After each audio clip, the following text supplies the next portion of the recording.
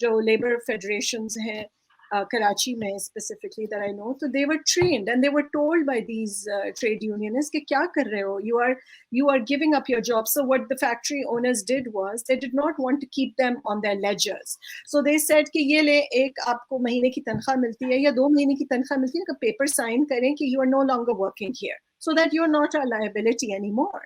And وہ بھوکے 1 مہینے سے بیٹھے تھے, جب ان کو تنخواہ نظر آئی سامنے تو they said yes, we'll sign anything, right? So that also meant کہ اس کا جو long term impact ہے وہ کہیں زیادہ ہے, because now they're back in the market looking for jobs.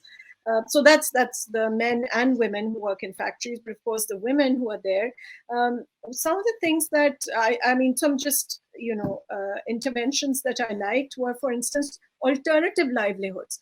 masks banana became a new form of stitching, for instance. جو لوگ گھروں میں trousers سیتے تھے, تو some NGOs gave them yards of cloth and said کہ یہ لیں اور ماسک بنائیں and then sell them, and they stood in the streets, or their men stood in the streets, or their children stood in the streets, and they were able to sell them. So اس طرح کے کچھ تھوڑے بہت stop gap measures تھے, but nothing of course that lasted. And then ration تقسیم ہوا. Ration تو I think ہم سب کسی نہ کسی اسکیم کا حصہ تھے, but some organizations linked up with others. For instance, EDI and the Home-Based Women Workers Federation linked up, and they were able to spread this. So that's about it. Yes, absolutely. Thank you, Ghazal. And thank you for actually telling us about the innovation that is continuing to happen within our labor market. Rashid, I'm going to come to you, and if you could just talk to us a little bit about why it's so difficult to follow COVID SOPs. ہم سب کو پتا ہے کہ اتنی dangerous بیماری ہے, لیکن ہم سب کو بہت مشکل ہوتی ہے SOPs follow کرنا. If you could talk about it for just a couple of minutes, that would be fantastic. Yeah, so this is interesting, right? Actually مجھے تو کسی قسم کی کوئی دشواری نہیں ہوئی SOPs فالو کرنے. میں تو کہا بہت زبردست کام ہو گیا, میں تو آرام سے گھر پہ بیٹھا ہوں, میں نے نکلنا نہیں ہے, ادھر بھی نہیں جانا, ادھر بھی نہیں جانا. سو جارج ایکرلوف جو کہ ایک نوبیل laureate ہیں, ان کا بہت مزے کا کام ہے, پرانا کام ہے. تو انہوں نے اس کو موٹیویٹ وہاں سے کیا ہے کہ ایک نیوکلیئر ریئیکٹر ہے جہاں پہ بیجز دیے جاتے ہیں لوگوں کو کہ آپ یہ پہن لیں, آپ کا جو نیوکلیئر ریڈیو ایکٹیویٹی کا جو ایکسپوجر ہے وہ مانیٹر ہو جائے گا. اچھا, تو اس میں مسئلہ یہ آ رہا تھا کہ لوگ including PhDs in nuclear physics would not wear those, right? کیونکہ ایک اچھا اب اس کی جو so this is his work on cognitive dissonance. تو آئیڈیا یہ ہے کہ ایک چیز ہے جو کہ اگر آپ قبول کر لیں کہ ہے تو وہ آپ کے ذہن پہ بہت اثر انداز ہوتی ہے. اگر آپ کو یہ پتا ہو کہ میں نیوکلیئر ریئیکٹر میں کام کرتا ہوں اور میں ریڈیو ایکٹیویٹی کو میرا ایکسپوجر ہے اور میں پتہ نہیں کتنا بھیانک موت مجھے مل سکتا ہے, تو آپ اگر تھوڑے سے اپاہج ہو جائیں گے ذہنی طور پہ, تو پھر اس کے ساتھ آپ ڈیل کس طرح سے کریں. تو آپ ڈیل اس طرح سے کرتے ہیں کہ آپ یہ کہتے ہیں کہ یہ تو سیف ہے, یہ تو مسئلہ ہی نہیں ہے, رائٹ, کیونکہ the cost of believing that hard truth is so much that you'd rather not believe it. تو ایکرلوف کا جو اس وقت کام تھا وہ ریڈیکل اس لیے تھا کہ وہ کہہ رہے تھے کہ ہم نہ صرف ایکشنز پہ ہماری پریفرنسز ہیں بلکہ بلیفز پہ بھی پریفرنسز ہیں. اب تو آلٹرنیٹیو فیکٹس, آلٹرنیٹیو ریالٹیز کا زمانہ آ گیا ہے جو کہ کافی عرصے سے میڈیا پہ اس کی سازش, اس کی سازش, یہودیوں کی سازش, چائنا کی سازش, یہ سب کچھ چل رہا ہے. تو اس کے اندر ایک انسرٹنٹی ہے کہ یہ پتہ نہیں ہے بھی یا نہیں بھی ہے. اور پھر یہ کہ بہت سارے لوگوں کے لیے emotionally it's very traumatic to accept that the world that as we knew it might no longer be like that. اگر آپ, میں انفیکٹ 2005 کا ایک نیشنل جیوگرافک دیکھ رہا تھا جس میں SARS 2 جب یہ آیا تھا, SARS آ رہا تھا, تو اس وقت لوگ کہہ رہے تھے کہ دیکھو یہ اس کا خیال رکھو, یہ ایک پینڈیمک آنے والا ہے جو کہ پرندوں سے آئے گا اور یہ ہمارے لیے بہت مشکل ہو جائے گا, رائٹ. لیکن اس کی جو امپلیکیشنز ہیں نا ہماری زندگی پہ وہ اتنی ہے, اور ہماری زندگی پہ اتنا پریشر ہے ویسے ہی کہ ہمارے لیے وہ چیزیں فالو کرنا ایموشنلی بہت مشکل ہے, تو ہم ایک بلیف کریٹ کر لیتے ہیں کہ یہ اتنا کوئی مسئلہ ہی نہیں ہے ایکچولی تو, رائٹ. اینڈ جب مسئلہ ہی نہیں ہے تو then it becomes it feeds itself کہ اچھا اب چونکہ مسئلہ ہی نہیں ہے تو پھر خیال کرنے کی بھی کوئی خاص ضرورت نہیں ہے. اور so sadly there's a bit of fatalism involved, but it also speaks to the fragility of our lives. کہ ہم اتنے اگر ہم اپنے آپ کو ہی دیکھ لیں تو ہماری زندگی بہت فریجائل ہے, اور یہ میرے اب اس کا وقت نہیں ہے بات کرنے کا, اور perhaps Ghazal can speak more to that, کہ کیپٹلسٹ نظام نے ایک ہمارا جو طرز زندگی ہے وہ ایسا کر دیا ہے کہ ہم بہت فریجائل ہو گئے ہیں, اور ہمارے لیے ان چیزوں کو جو کہ ایکچولی کافی ٹریویل ہیں چھوڑنا بہت مشکل ہو گیا ہے. ایموشنل جو ایک بھرمار ہے ہمارے اوپر اسٹریس کی کہ یہ کرنا ہے, وہ کرنا ہے, فلاں کرنا ہے, دھماکہ کرنا ہے, فار رچ اینڈ فار پور, that makes doing the responsible thing very very difficult. The emotional cost of it is too hard. Thanks. Thank you, Rashid. I wish we could continue this conversation further. It's been wonderful talking to all of you and listening to the exceptional work that all of you are doing within your fields. To close, I just invite our audience to think a little bit about how to build resilience within our poorest communities, how to build resilience particularly for our most marginalized sections. And isme Ghazal ne Christian communities ki baat ki hai. Humne generally come out of this pandemic stronger and really help each other build a stronger community. Thank you very much for listening to us. Thank you for your time. Thank you so much to the panelists, and have a great day.